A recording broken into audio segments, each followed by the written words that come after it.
Une question que la Bible tout entière affirme très clairement, c'est celle de la séduction de l'homme. Toutes les méthodes de Dieu à l'égard de l'homme partent de ce fait.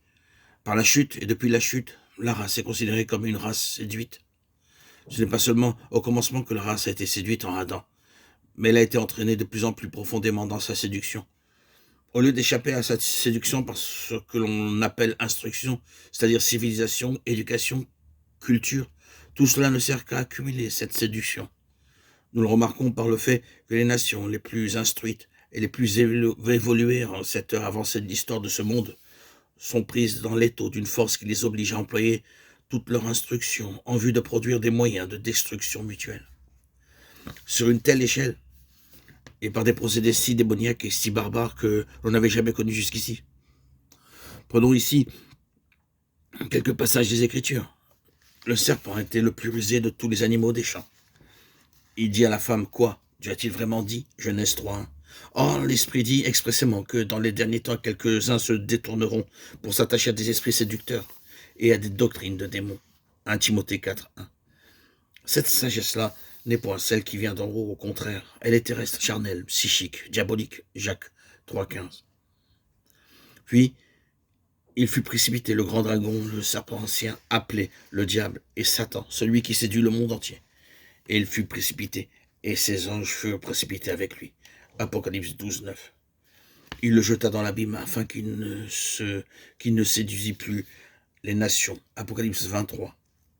Le diable qui les séduisait fut jeté dans les temps de feu. Apocalypse 20:10. Dans ces passages, Satan nous est montré comme le séducteur, premièrement de la femme, et finalement de toute la terre habitée. La séduction a été sa première méthode, et la séduction a été le cœur même de la chute. L'homme est désormais par nature une créature séduite. La séduction est séduction, et ceux qui auront été séduits n'auront jamais conscience avant d'être éclairés ou délivrés. C'est comme une maladie.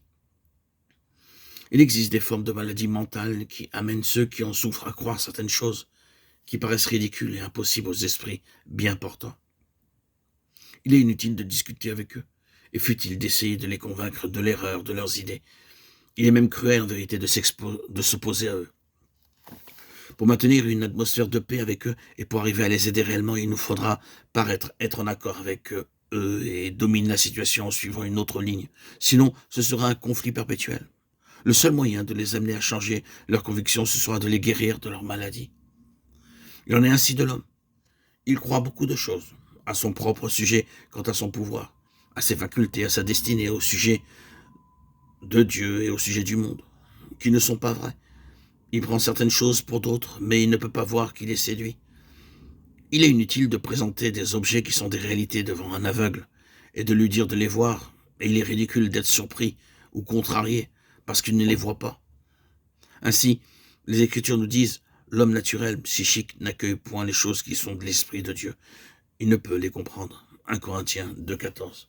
Et encore, le Dieu de ce siècle a aveuglé l'esprit des incrédules. 2 Corinthiens 4:4.